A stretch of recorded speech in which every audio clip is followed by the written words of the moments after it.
A very good morning, good evening, and good afternoon, ladies and gentlemen, boys and girls, whatever place it is you're tuned on to the Life Signatures Radio. This is a daily show, and I focus on this show on three things: purpose, productivity, and resilience. And these things we teach, we instruct, we inspire, we motivate. So it's a virtual incubator for those three things. A teaching podcast. If you're looking for entertainment, you might not find it here.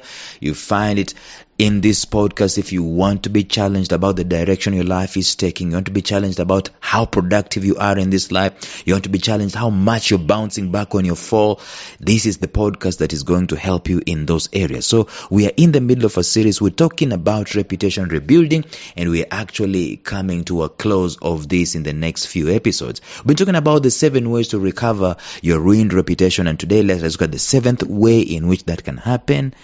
Stay tuned.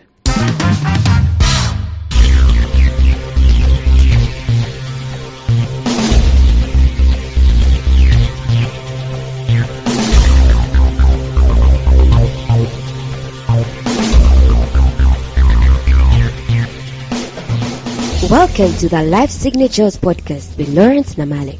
Lawrence is a life coach, author, and keynote speaker who loves to tackle different topics on purpose, productivity, and resilience. His mission in life is to awaken all your boundless possibilities available in you. Life Signatures Podcast is dedicated to bring to reality every single person who knows that deep down in their gut, there's got to be more to life than this. And now, here is your host, Lawrence Namale.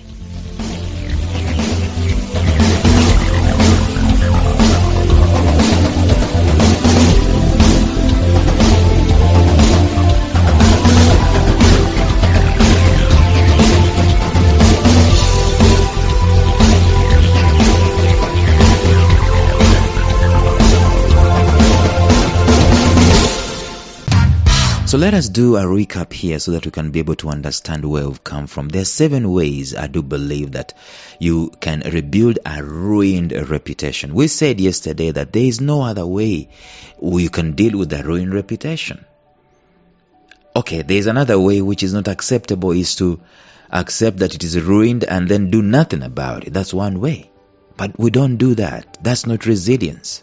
Let me tell you something about human beings. We are one of the most resilient species. We might not be the strongest and all that stuff.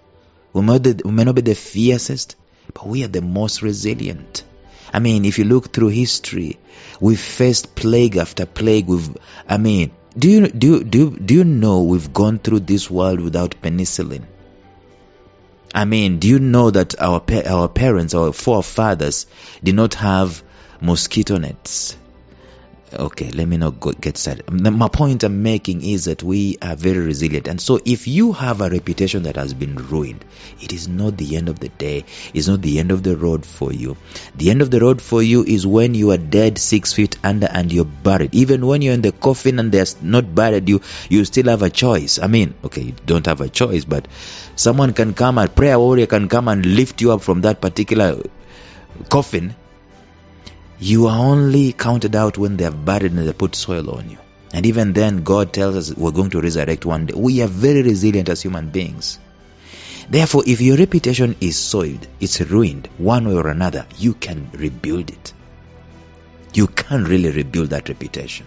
And this is what you can be able to do to rebuild that reputation. I'm going to finish this episode, this series today. This is what you can do to rebuild this broken reputation. Number 1, you've got to acknowledge, I messed up. I was wrong. Okay? The worst that people normally do, the worst you can ever do, is to start fighting, making excuses, making explanations, trying to justify why you had a right to do what you did. It's not going, okay, of course you might be having a right, but it's not going to help you to rebuild any broken reputation. At all. At all. You will not rebuild it. Forget it. It's gone. It's done and dusted. Unless you acknowledge, and first of all, you've got to acknowledge to yourself, me, I am the one who did it. I messed up. The buck stops with me. Unless you do that acknowledgement, you've got no wings to fly on. You'll spend the rest of the time trying to fight, trying to justify, engaging in fights upon fights. It doesn't help. It doesn't help to continue, defending yourself. And you know exactly what you did. You know exactly what you did. If you are someone's son or someone's daughter and you messed up, you know exactly what you did. You've got to say, I was wrong. I messed up. Forgive me. I want to be a better human being. If you are someone's husband and you messed up, you've got to, own it up. You're someone's wife, stop justifying, stop turning it around so that it is your husband who is wrong and we know it is you who is wrong. Access the place in your heart that faces your shame and your embarrassment and acknowledges you are a stronger human being when you acknowledge you've messed. Let me tell you, for us human beings, we are very forgiving because we are human, not because we are God. Why? Because we understand where you're coming from. We know how frail we also are. In fact, even the Bible tells us that God does not treat us as our sins deserve. We know. When someone acknowledges that they messed, we know, we understand. Because we are also messes sometimes. Number 2, once you acknowledge your mess, you got to go back to ground zero. What is ground zero? Where things began. 2 things. First of all, you've got to understand what you used to do before you messed up. And then secondly, you've got to understand where you started going wrong. In fact, you've got to understand where you started doing things without your heart being involved in it, and then it just became like a rut, just going through the paces. There is a form of godliness and there is no power in it. There is just no life in the things that you're doing. You're doing it for the sake of doing. You're just on autopilot. You've got to remember that particular place. Go back to that ground zero and find enough information that will help you to do number 3, which is to start rebuilding that lost reputation or soiled reputation right back up. There is absolutely no other way to do it other than to rebuild. Rebuilding is what we do. We've got to learn to start rebuilding. That's the only thing that we can do. Is the only active thing that we can do. You might not get the exact response that you wanted. Maybe you might lose people forever, like the person I talked about yesterday. They will never, hold you in the high regard ever again. But that doesn't mean that someone else cannot see the right things that you're doing and become a new fan to you. You understand? You cannot let it slide just like that and just, do nothing about it. You've got to rebuild. But as you're rebuilding, number 3, notice that you're not rebuilding and being faithful to your past reputation. The past reputation is the past. You will make a big headache when you keep trying to go back to be known as the guy who you are. No, you've changed. You were that guy who messed up. And now you're a new guy who is trying to be better than the guy who messed up. It's a totally different ballgame altogether. So that's number 3. Build it right up again. Number 4. Do not forget to use your shame to your advantage and your embarrassment. Your shame and your embarrassment can be advantageous in that you use them to contrast with what you're doing right about now. You see, sometimes the things we do today, they are so ordinary because of lack of contrast. They are so everyday, nothing to write home about. But when you contrast, that's why Christians have this massive thing called a testimony. A testimony is something that says, I was like this, like this, like this. I used to steal, I used to kill, I used to do all these things. And then there was a particular moment in time that something happened and my heart came to the realization that I was in the wrong path, and if I don't change, I'm gonna die. And I decided to just break down and fall down and surrender my life to Jesus Christ. And He changed me, came into my life and He changed me. And He gave me a new heart. I'm no longer a bitter, jealous, angry, bitter person. I'm now a new creation. Although I'm not that much of a perfect person, I am working on it. But today, I no longer slap around people. I no longer cheat. I no longer rape. I no longer steal. By God's grace, I am becoming a better human being. You see the contrast? That contrast is only there because you've been bold enough to use the shameful things you used to do to juxtapose against the things that you want to do better going forward. That's how you rebuild your reputation. You don't bury your shame. I know it's very dicey a subject that it has very many contexts. I'm not saying that you start getting a loudspeaker and creating a podcast to start airing your dirty linen in the public. That's not what I'm talking. I'm talking about using wisdom to juxtapose the kind of person you were with the kind of person you're becoming. That's number 4. Number 5, go an extra mile. Don't just do what you used to do in the first place before you fell. Go an extra mile, because if you do the things that you just used to do, that's not any different. In rebuilding, people don't recognize that. People recognize the new, the extra effort that you put in there. And that's where you get the people. And then number 6, we talked about managing your reputation, finding a reputation management system, which is absolutely critical to anyone who is serious about rebuilding their reputation. There's gotta be a reputation management system. If you don't have a reputation management system, believe me, it's done and it's dusted, it's gone.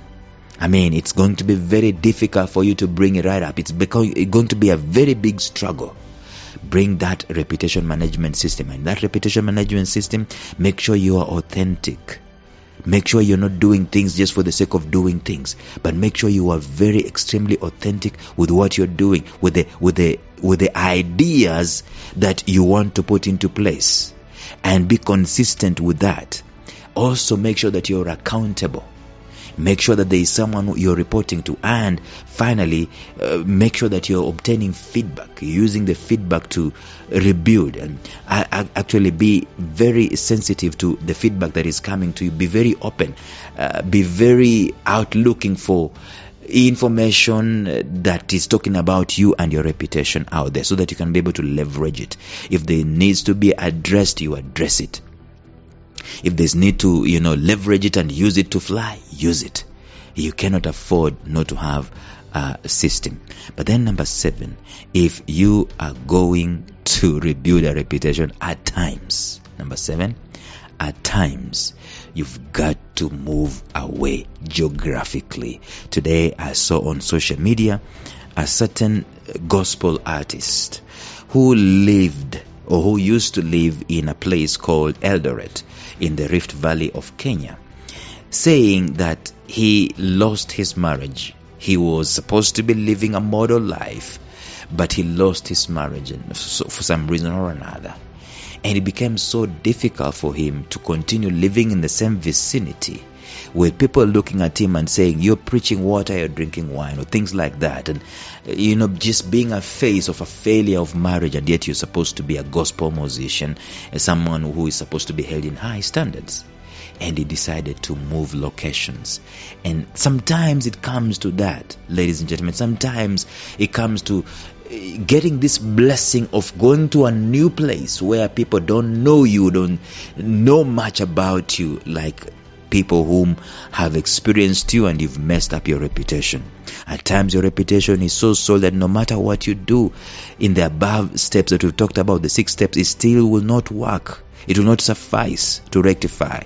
And I cannot think of any such a case offhand in my immediate vicinity, apart from that gospel musician that I'm talking about.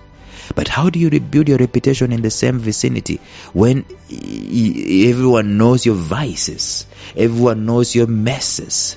It is sometimes a bit difficult. Although you can, using the past 6 steps I've talked about, you can. But if you can't, if you find it tough, at times you've got to pay the price and just move away. There are two things that are at play in here. There's the internal. It makes no sense for you to move away if you are taking the bad reputation elsewhere. In fact, if you are taking the same bad reputation to do, you just stay. Don't go anywhere, because if you spoil it where you are going, what was going to happen? I mean, when the past where you came from catches up with where you are right now, it's a done deal. Okay? So there is God, there is yourself, and then there's the devil. In turn, you've got to know. You've got to reconcile with yourself and with God. The whole thing compounds itself. Even it becomes worse if you're not authentic, real in wanting to rebuild. So the internal has to agree that I really want to do this. And that there are three people that you cannot lie to. There's God, there's yourself, and there's the devil. If these three people are aware that your heart is set on being a good person, then you can transport yourself to another place and start all over again. But then there's the external. The external, these are the actions that you've got to take in order to recover your reputation away from your traditional location. The very first thing you'll have to do is to move away. Every year, a new psychological start is given to us, every new year. And the same applies to every new house, every new environment. Believe me, it is such an easier thing for you to start rebuilding a reputation elsewhere than it is here. But when you do that, stay humble. The second thing is that you still need to do it in a humble way. Let people know that you're not cocky and all that stuff. One of the craziest things that you can do is to find a man or a woman of influence in the new vicinity and tell them that this is what I'm facing. This could be a man or a woman in authority, or man or woman or council or whatever it is, or a religious leader. In so doing, when you meet these guys, you'll be coming out clean, being accountable like we talked about, and committing to a better future all at once, so that you are not going to mess up again in a new place. So, gentlemen and ladies, those are the 7 things we've been talking about that will help you to rebuild a ruined reputation. There are 7 of them. We've done quite a lot, and I really want to bring these episodes, this series, to a close with that.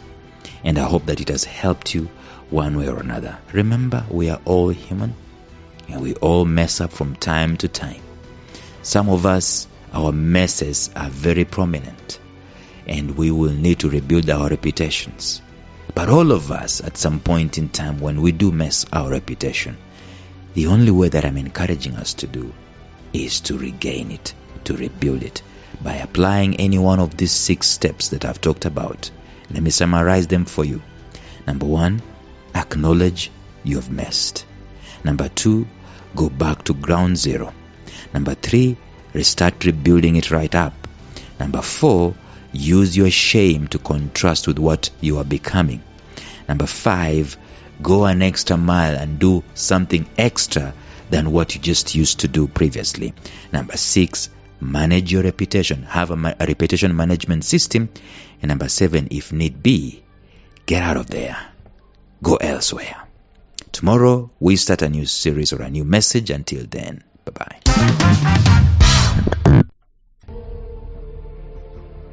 Thank you for listening to Life Signatures Radio. If you enjoyed today's show, subscribe to Life Signatures Radio on iTunes, Stitcher, or visit our website at lifesignatures.libsyn.com. Life Signatures Radio, fresh, clean, and inspiring.